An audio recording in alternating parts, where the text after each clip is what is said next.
सरकार ने 18 से 22 सितंबर तक संसद का विशेष सत्र बुलाया है। बातें सामने आ रही हैं कि एक देश एक चुनाव पर बात होगी। मौजूदा समय में एक देश एक चुनाव को लेकर बहस का मुद्दा जोरों पर है। कुछ राजनीतिक दल इसके समर्थन में हैं, तो कुछ विरोध में भी हैं।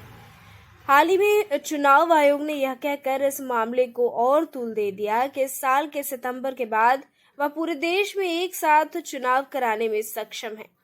इसे लेकर अब झारखंड में भी पक्ष और विपक्ष में बयानबाजी शुरू हो गई है। पेश है एक रिपोर्ट। 2014 से अब तक पीएम नरेंद्र मोदी की सरकार ने कई बड़े और चौंकाने वाले फैसले किए हैं।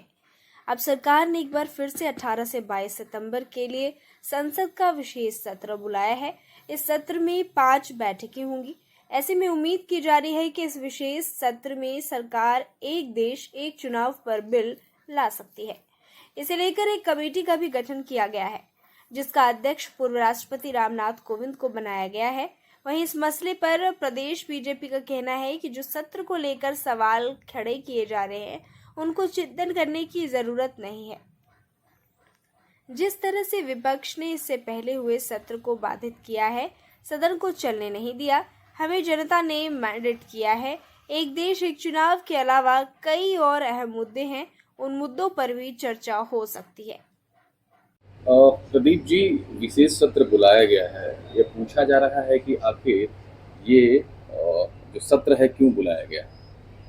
देखिए, जो लोग ये सवाल खड़ा कर रहे हैं उनको चिंतन करने की आवश्यकता है कि अगर कुछ ना कुछ बहाना बनाकर विंटर सेशन हो या फिर मानसून सेशन हो, जिस तरह से बाधित किए गए, तो जनता का विषय जब सामने नहीं आ पाएगा और इस सरकार को जो जनता ने बहुमत दिया है, कुछ अपेक्षाओं के साथ दिया है, तो उन वादों को भी पूरा करना है। तो सरकार 5 दिनों का विशेष सत्र लेकर आ रही है। निश्चित रूप से उनके मन में कुछ होगा, जो कार्य की हानि हुई है विगत सत्रों में, उसको किस तरह से पूरा करना है। अब कयास लगाने वाले अपने स्तर से अलग अलग कयास लगा रहे हैं, लेकिन सरकार के मन में क्या है, जब एजेंडा सामने आएगा तो सब कुछ सार्वजनिक हो लगता है कि वन नेशन वन इलेक्शन की बात हुई। नहीं, कई चीज़ें हैं जो, एक तो आप कह सकते हैं कि हमारी विचारधारा से भी प्रतिबद्धता जिन चीज़ों को लेकर है कि हमारे धार्मिक स्थलों को जिस तरह से अलग थलग करने की कोशिश की गई 1992 में प्लेसेस ऑफ वर्शिप एक्ट के द्वारा, आज हिंदू समाज आहत महसूस करता है स्वयं कि अपीजमेंट में कांग्रेस पार्टी इस हद तक चली गई कि उनको इस बात की चिंता नहीं रही कि सिर्फ राम मंदिर को छोड़कर बाकी चीज़ों पर कोई दावा नहीं किया जा सकता। तो उन विषयों पर भी जनता चाहती है कि सरकार कुछ करे। तो हम जनता की अवहेलना करके सत्ता में बने रहना नहीं चाहते हैं। जनता ने जो जिन आप कह सकते हैं अपेक्षाओं के साथ हमें वोट दिया है, हम उन अपेक्षाओं पर खरा उतरना चाहते हैं। लोकसभा चुनाव में करीब 6 महीने का वक्त बाकी है। उसके पहले वन नेशन वन इलेक्शन की चर्चा एक बार फिर शुरू हो गई है। सरकार के विशेष सत्र बुलाने के साथ ही अंदाजा लगाया जा रहा है कि इस सत्र में ये सरकार ये बिल लेकर आ सकती है। प्रदेश कांग्रेस का कहना है कि केंद्र सरकार डरी हुई है। इंडिया अलायंस बनने के बाद यह लोग घबराहट में है। उन्हें लग रहा है 2024 में उनकी हार तय है, इसीलिए सुगुफा छोड़ा जा रहा है। वन नेशन वन इलेक्शन का मुद्दा अब जोरों पर है और विशेष सत्र इसे लेकर बुलाया जा रहा है। और विपक्ष ये भाजपा का कहना है कि कई सारे जो अहम मुद्दे हैं जो अलग अलग सेशनों में नहीं हुए हैं, अब शायद उस पर भी चर्चा होगी। नहीं, देखिए, ये बेवजह है कि ये लोग स्पेशल सेशन बुलाया है, और जब सेशन चलता है तो उस वक्त तो ये चाहते ही नहीं है कि ढंग से सदन चले। जिम्मेदारी सिर्फ विपक्ष की नहीं होती है, सत्ता पक्ष की भी जिम्मेदारी ये बनती है कि सदन को किस तरह से सुचारू रूप से चलाया जाए। और बहुत सारे ऐसे इश्यूज होते हैं, मुद्दे होते हैं जिस पे डिस्कशन किया जाता है।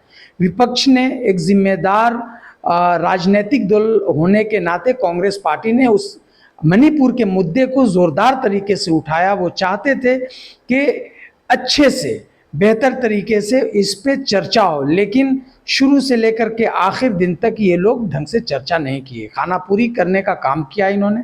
मणिपुर को बिल्कुल ही ये लोग नॉन सीरियस तरीके से इस चीज़ को लिया। मणिपुर जलता रहा, 60-70 रोज तक जलता रहा। दो कम्युनिटी के बीच में इतने डिफरेंसेस हो गए कि एक दूसरे को देखते नहीं रहे, कितनी जानें चली गई। तो ये जिम्मेदारी किसकी बनती है? भारतीय जनता पार्टी की केंद्र में सरकार थी, वहाँ पे भी भारतीय जनता पार्टी की सरकार थी। ये दोनों की जिम्मेदारी बनती है कि जो घटनाएं घटी हों वो दोबारा घटना नहीं घटे। वन इलेक्शन पर कांग्रेस का क्या मानना है? क्योंकि पीएम ने 2015 की बात करें या 2019 की बात करें, इस मुद्दे पर ऑलरेडी डिस्कशन हो चुका है। नहीं, देखिए, कहीं ना कहीं इनको ऐसा लग रहा है कि ये इंडिया अलायंस बनने के बाद ये लोग घबराहट इनको हो गई है कि हम हो सकता है कि चुनाव 2024 में हार जाएंगे। तो अब उस 2024 के चुनाव को हारने से बचने के लिए ये चाहते हैं कि साथ में भी कुछ विधानसभाओं का चुनाव हो जाए एक ही साथ, ताकि लोग जो है उलझ करके रह जाएं। बस यही उनका ये है, लेकिन कोई उलझेगा नहीं। कानूनी दांव पेच है, इतना आसान नहीं है कि उनके कह देने से और किसी के सुन लेने से सारी चीज़ हो जाएगी। बहुत कानूनी दांव पेच है। एक साथ पूरे देश में राज्यों का इलेक्शन कराना इतना आसान चीज़ नहीं है। इस पे बहुत सारे कानून, अभी देखिए आगे क्या होता है। इन्होंने अपनी बात रखा है और पूर्व प्रेसिडेंट को इन्होंने उसका चेयरमैन बनाया है। तो देखते हैं आगे क्या होता है, लेकिन सच्चाई ये है कि भारतीय जनता पार्टी घबरा गई है चुनाव हारने से। 2024 का एकदम बिल्कुल ये चुनाव हार रही है। उनका इंटरनल सर्वे ये कह रहा है कि वो चुनाव हार रहे हैं, जिसकी वजह से इस तरह की ये लोग सहुफा छोड़ रहे हैं, लेकिन इसमें कामयाब नहीं होंगे। एक देश एक चुनाव का सीधा सा मतलब है कि लोकसभा और विधानसभा के चुनाव एक साथ करा लिए जाएं। इस मुद्दे पर देश में काफी समय से बहस चल रही है। यह एक ऐसा मुद्दा है जिसे प्रधानमंत्री खुद लंबे समय से उठाते रहे हैं। और आपको बता दें कि आजादी के बाद देश में कई बार एक देश एक चुनाव हो चुके हैं। फिर से इसे लाने की बात सामने आ रही है। अब जब सत्र शुरू होगा तभी पता चल पाएगा कि इस पर क्या निर्णय लिया जाता है।